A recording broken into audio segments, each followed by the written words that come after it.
Ever want to break free from the confines of traditional racing by taking on the wild world of rally racing? Well, if you played Rally Cross on the PS1, you could. I've played both of them. Are they worth it? Well, stick around and I'll tell you. My name is Fortefyre, and welcome to Series Slayer.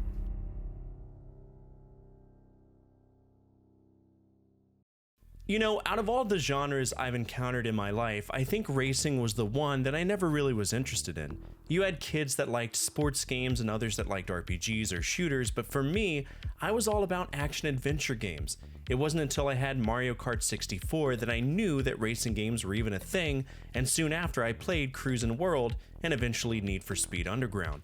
But there were tons of racing games out there, and at some point, I don't exactly recall when or why, I played Rally Cross. So what's rallying? What makes it different from traditional racing? And to that I say, rallying is like racing's wild drunken cousin who shows up at Thanksgiving with a busted bumper and mud still stuck to their shoes. Traditional racing is all about smooth asphalt, right? Shiny cars, everybody politely going in circles. Rallying? Rallying is strapping yourself into a barely legal rocket, launching it down a logging road at 100 miles per hour, and hoping your co-driver's frantic yelling about "left 5 and a right 3, don't cut" actually means something before you're decorating the nearest pine tree. It's not about speed, it's about chaos management. You're driving through mud, snow, and gravel like Mother Nature herself put down the racetrack and said, "Good luck, idiot." And the cars, they come back looking like they've survived a bar fight with Optimus Prime. Rally Cross takes that same mayhem and throws 6 drivers onto the same dirt track at once, basically turning it into a demolition derby with extra steps. So yeah, Rally Cross might not have the glitz of Need for Speed Underground or the banana peels of Mario Kart, but it's the only racing genre where you finish the race covered in mud, missing a bumper, and somehow at the end of the day, you're still proud of it. So let's talk about our first game, Rally Cross, which was released by Sony Interactive Studios America in 1997.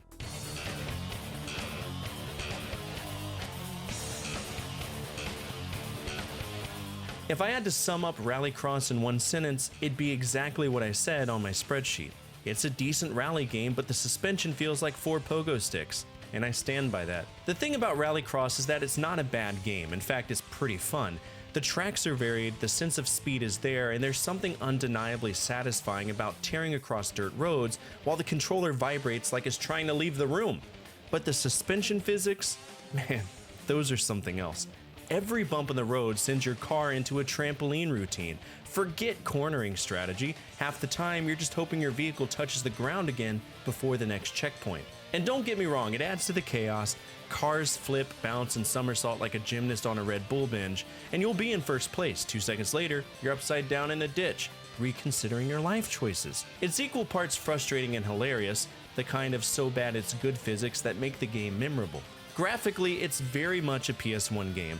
Muddy textures, literally, boxy cars, and sound effects that could have been pulled from a free demo disc.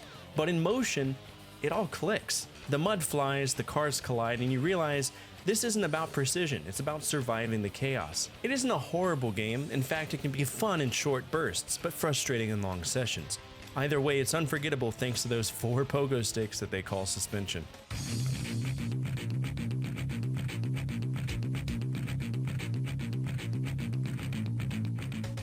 Then we had the sequel with Rally Cross 2 created by Idle Minds. Oh yeah, Idle Minds. That's why I played this game.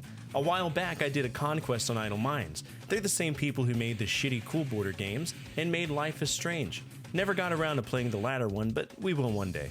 If Rally Cross was 4 pogo sticks duct taped together, Rally Cross 2 is like someone replaced just one of those pogo sticks with an actual shock absorber. It's a slight step up from the first game in terms of suspension, but let's not kid ourselves. The handling still feels like you're driving a moon bounce down a ski slope. The good news is that Rally Cross 2 tried. The physics are marginally tighter, the cars feel a hair less allergic to the ground, and it doesn't feel quite as random when you're bouncing through turns. The bad news is, you'll still lose a tournament because your car decided to yeet itself in the stratosphere after clipping a pebble. Content-wise, it does add more cars, more tracks, and even some multiplayer improvements, but the core experience is still chaos, cars flipping end over end like a hot dog on a gas station roller, and it's fun in that laugh at your misery kind of way. But if you were hoping for Gran Turismo levels of precision, buddy, you opened the wrong jewel case. Rally Cross 2 is an upgrade, sure, but that's like saying a fire is slightly less fire. You'll still get burned, but at least this time the smoke detector doesn't go off quite as often. It's better than the first, still cursed with physics that make you question if rubber exists in this universe, but it's still playable, right? So that begs the question of, is it worth it? To me, no. To you?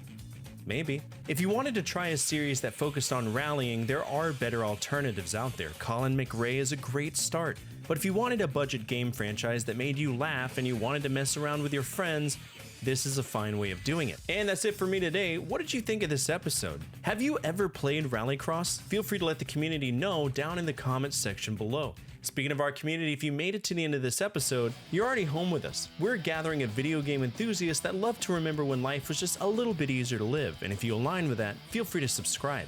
Finally, the single most important thing you can do for me is to hit that thumbs up button, as it directly affects the visibility of the videos and the projects that I work on every single day. As always, from my family to your family, good energy, good vibes. Fortefyre out.